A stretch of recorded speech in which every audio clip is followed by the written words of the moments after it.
Hello, Swatch. I'm going to present my work for the honor contract of for the class MA 145 for 2022, and the objective is to learn something outside the class and apply the knowledge that I learned from the class into one of the subject related to my major, which is the computer science major. And so I decided to study on different classification algorithms and use the area under ROC curve to compare the performance of different classification models. And to compute the area under the ROC curve, I need to use the concept of integration to compute it. So before talking about the area under ROC curve, I would like to introduce classification task. In machine learning, a classification task tries to predict the class of a given data point. For instance, a classification task tries to predict whether an email is a spam or non-spam based on the characteristic of the email. And talk about the classifier. So in my supervised learning, we create a model that can learn from label dataset. A label dataset or training dataset contains two things. The first thing is the input, the characteristic of the data point, and the second part is the label class that we know ahead, that the model know ahead, and the model will need to go through the training process. It need to learn about the label dataset. After the training process, the learning process, it is able to make prediction on a testing dataset.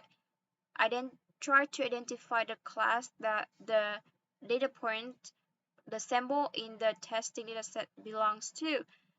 And the testing dataset is a dataset that the model has never seen before. So there are several types of learning algorithm for classification tasks, and the goal is to choose a suitable model with a suitable set of hyperparameters that give the best predictive performance. And so how to measure model performance or how to compare model performance. One of the ways is to use the accuracy score. The accuracy score is the number of correct prediction over the total number of prediction. For instance, we have a classifier that able to predict whether an apple is a good apple or is a bad apple. And in our testing dataset, we have 100 apples. 50 of them are good and 50 of them are bad. And if the model correctly predicts 40 good apples and 45 bad apples, we have the accuracy score equals to the sum of 40 good apples that correctly identify and 45 bad apples that are correctly identified over 100 number of prediction. We have 85% of accuracy. However, accuracy score may not give a comprehensive picture about the performance of a model, and it also not a suitable metric for unbalanced classes. What does it mean to be unbalanced classes? Unbalanced classes is when there are an equal number of individuals in each class. In previous example, we have a balanced classes when we have 50 good apples and 50 bad apples in our testing dataset. But here in this example, we only have 20 bad apples and the remaining 80 are good apples. And so if the model predicts all fruit are apples, it still achieved a good accuracy score of 80%. So is there a better way to measure the performance of our classification models? The answer is yes. So we are able to measure the performance of a classification model in a more comprehensive way using the ROC curve and using the area under the ROC curve. But before I introduce about the ROC curve and area under the ROC curve, I would like to introduce a little bit more about different concepts. First of them one of them is the confusion matrix. So in a confusion matrix, we have a row in a matrix represent an actual class, what the data is actually is, and we have the columns represent a predicted class, what our model say about the sample. So the value along the diagonal is the number of correct classification. For instance, we have the first value in the diagonal represent the number of apples that correctly classify as apple, and the second value, which is six bananas that correctly identify as bananas, and the third value in the diagonal represent the number of ananas that um, correctly identify as ananas, and the value at other cell represent the incorrect classification, such as the number 2 that we have here represent the number of apples that misclassify as bananas. In a binary classification problem, we have one class is a positive class and we have another class is a negative class. A true positive represent the number of positive class that correctly predicted as positive, and the true negative represent the number of negative that correctly identify to the negative class, and in the reverse way, the false negative represent the number of positive that incorrectly classify as negative, and the false positive represent the number of negative and are incorrectly identified as positive. So there are two measurements that we need to understand in order to create a ROC curve. The first is true positive rate.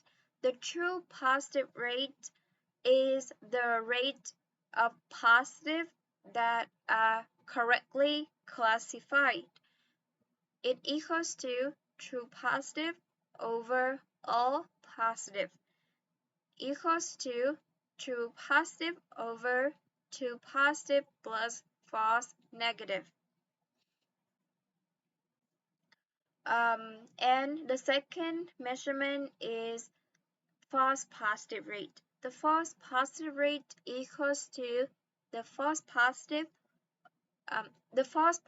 rate, the definition of it is the rate of negative that are misclassified as positive. So it is equals to false positive over all the negative, and equals to the false positive over the false positive plus the true negative. The second concept that we need to understand in order to draw a ROC curve is the decision threshold. In a classification task, a model will return a probability that the sample belongs to the positive class. So in a model that tries to predict whether a patient get a heart disease or not, the model will return the probability that the patient get a heart disease. And based on a predefined threshold, we can determine whether a data symbol belongs to a positive class or a negative class. For instance, if the threshold equals to 0.5, we set the threshold equals to 0.5, and if the output probability for the patient is equals or greater than 0.5, we can predict that the patient has no heart disease, they belong to a positive class, and if the output probability less than 0.5, the patient is predicted as I'm sorry. If the probability greater than equals to 0.5, the patient is predicted as having heart disease, and if the probability less than 0.5, the patient is classified as not having a heart disease. So for different decision threshold, we will have different confusion metrics and different two and different true positive rate and false positive rate. So in this problem of trying to classify whether an apple is a good apple or bad apple, if the decision threshold set to be 0.5, the output probability greater than 0.5, the apple is classified as good, otherwise it is classified as bad. We have this following confusion matrix to the right of the slide. 5, there are 2 positive, 1 false negative, 2 false positive, and 4 2 negative. And so the true positive rate is the rate of positive that currently identified as positive, so 5/6. And we have the false positive rate, the rate of negative class misclassified as positive, equals to 2/6.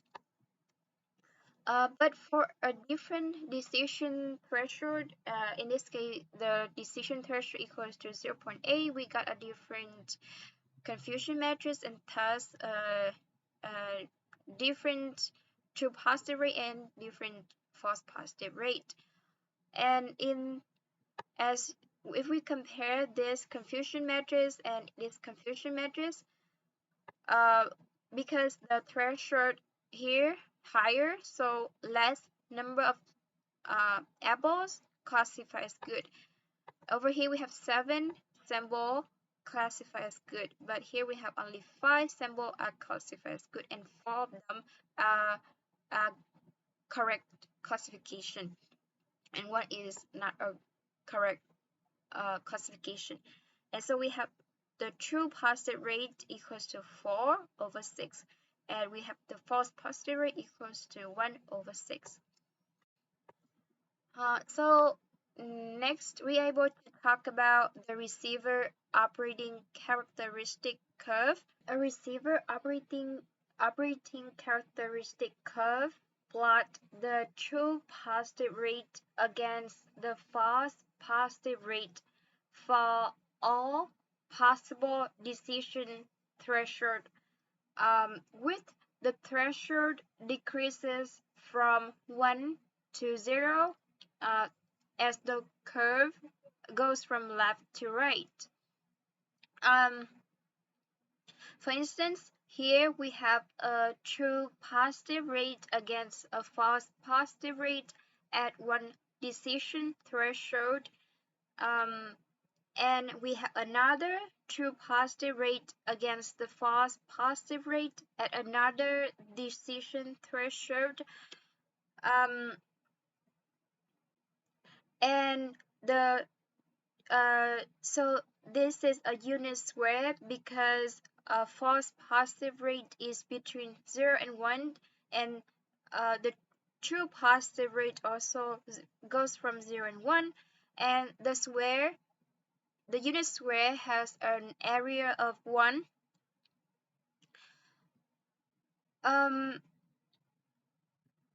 So From left to right, the threshold decreases from 1 to 0. The rightmost is where the threshold equals to 0. So when the threshold equals to 0, all symbols are classified as positive. And because all symbols are classified as positive, number of positive that we have will be classified as positive. So the number of positive equals to number of true positive. And so the true positive rate equals to 1 is always equals to 1 at the threshold equals to 0. And the same apply to the false positive rate. The number of negative equals to the number of false positive. And so the false positive rate is always equals to 1 at the threshold equals to 0. Opposite, when the threshold equals to 1, all the symbol classify as negative, and so the number of true positive is 0 and the number of false positive also 0. And so the true positive rate and the false positive rate always 0 at the case when the threshold equals to 1.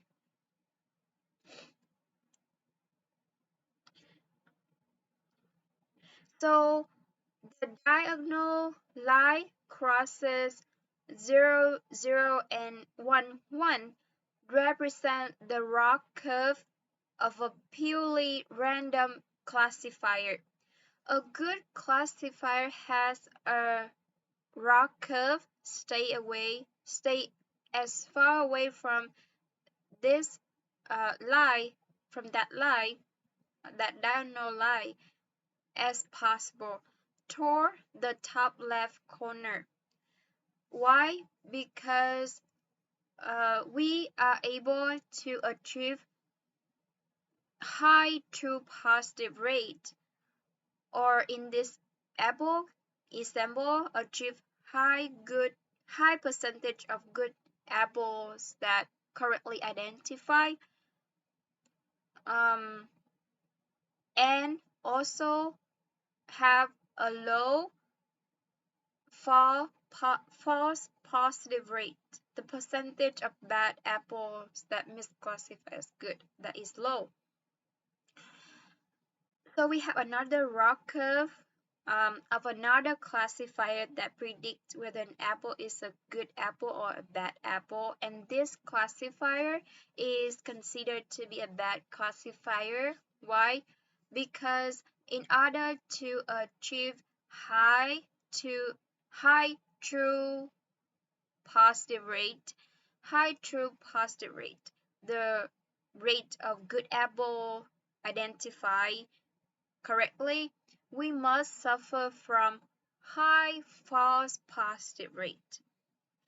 So we must suffer from a higher percentage of bad apple that misclassify as good. But this is an excellent classifier. Why? Because its ROC curve approach to very close to the top left corner, which means we can achieve high true positive rate without suffering from a high false positive rate. So a ROC curve is often used in the case when we care more about the false negatives than the false positives. When we try to minimize the false negative, the number of positive that misclassify as negative. For instance, when we try to predict whether a patient has a heart disease present or absent, we try to minimize the case when we predict a patient that has the heart disease absent. Meanwhile, they actually have the heart disease present. And in other words, we try to maximize the true positive rate. More heart disease patients are able to be foreseen by the model and able to be provided with treatment in a timely manner. The ROC curve provides a visualization that showing the true positive rate against the false positive rate as the decision threshold decreases from 1 to 0. But we also have the area under the ROC curve, which is single number summarization for the ROC curve. The area under the ROC curve falls between 0.5 and 1, where the minimum value, which is 0.5, represents the performance of a random classifier, and the maximum value, which is 1, would correspond to a perfect classifier. And to compute the area under the ROC curve, one of the methods is to use the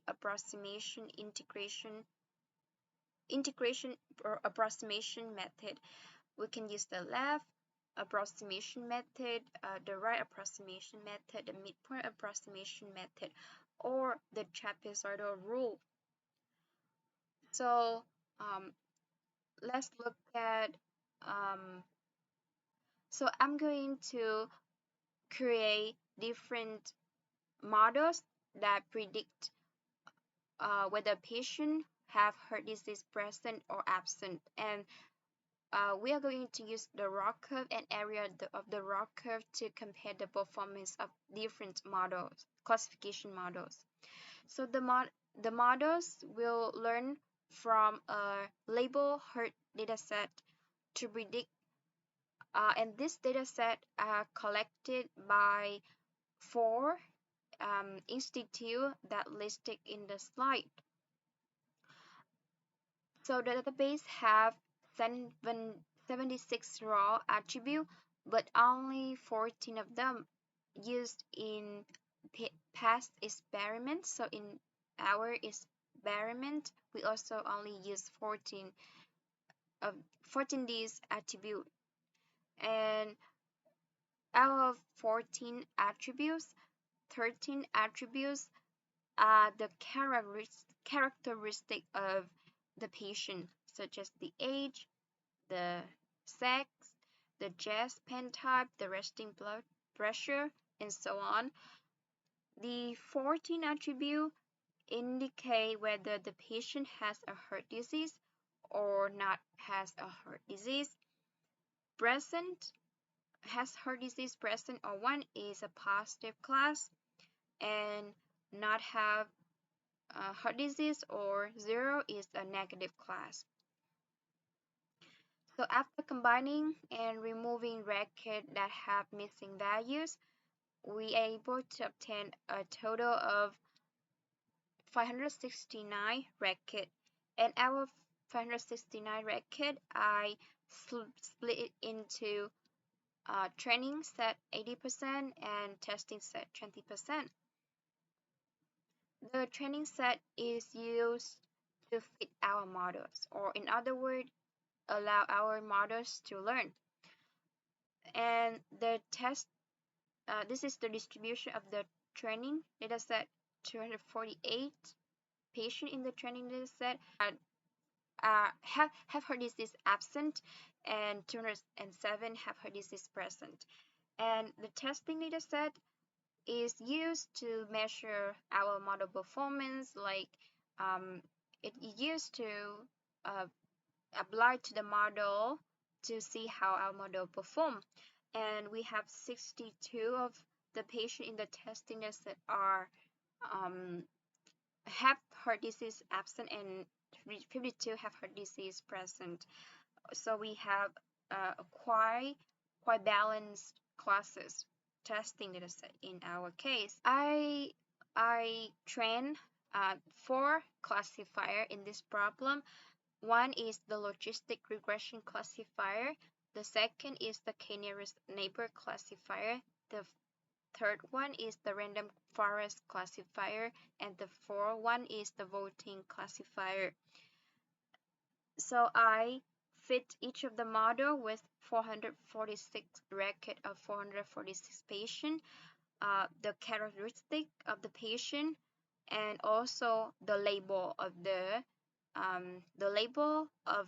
patient to allow the classifier to learn to adjust the parameters. Um, and then after the classifier able to learn from the training set, we then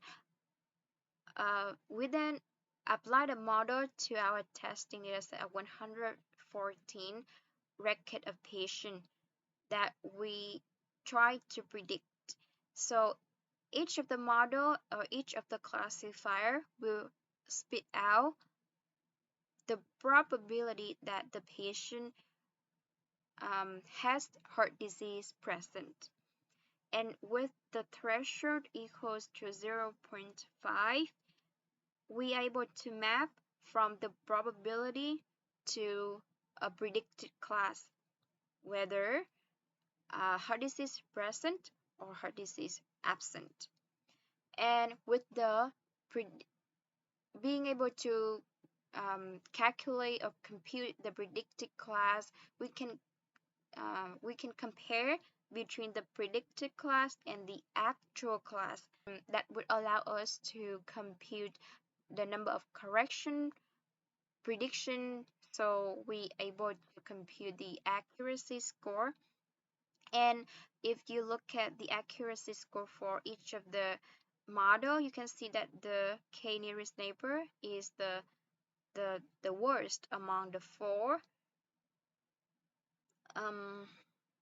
and the voting classifier is the best among the four. But as we seen before, accuracy score does not give a comprehensive picture about performance, so we also should also look at the confusion matrix. And according to this confusion matrix, the voting classifier is the best. If we don't compare the logistic regression and the k-nearest neighbor model, though the k-nearest neighbor have more incorrect classification, is actually better than the logistic regression. Why? Because the logistic regression produces more false negative. And in this kind of problem, we don't like false false negative. We don't like false negative. We have 8 patients that have heart disease present but misclassified as absent, and that is very dangerous. And so logistic regression is the worst one among the four. And we are also able to produce the ROC curve for each of the model. And as you can see, the random forest voting classifier show better performance. As you can see, we are able to achieve high positive rate, and at the same time, not trade off high, not need to trade off high false positive rate. So for the area under the ROC curve first, to get this ROC curve, what I did is that I used a method provided by scikit-learn library in Python to compute the false positive rate, the corresponding true positive rate, and the correspond to the different threshold. And this ROC curve receive the actual classes of each sample in our testing data set, and it also received the predicted probability. So what it does is that it map the predicted uh, probability to a predicted class at based on the threshold, and then from the predicted class and the actual class, it compute the confusion matrix and then compute the true positive rate and the false positive rate for a specific threshold, and do that again and again and again for every possible threshold. So the false positive rate we have here is an array, true positive rate also an array, and threshold is an array of possible threshold. And we can index to see the value. For instance, the fifth threshold is at 0.99, so which means the decision threshold equals to 0.9906, and the false positive rate is 0.016, and the true positive rate is equal to 0.25. And to compute the ROC curve, we are going to divide the area under the ROC curve into rectangles, and these rectangles not have equal width. We will split into rectangle according to the threshold that we have over here. And so the width of each rectangle equals to the false positive rate at the threshold, at that threshold, minus the false positive rate of the previous threshold in this list of threshold, and the height of the rectangle equals to the true positive rate at the threshold. And after able to compute the area of individual rectangle, we sum them together to compute the area under the ROC curve. And this is the function in Python to compute the AUC, the area under the ROC curve.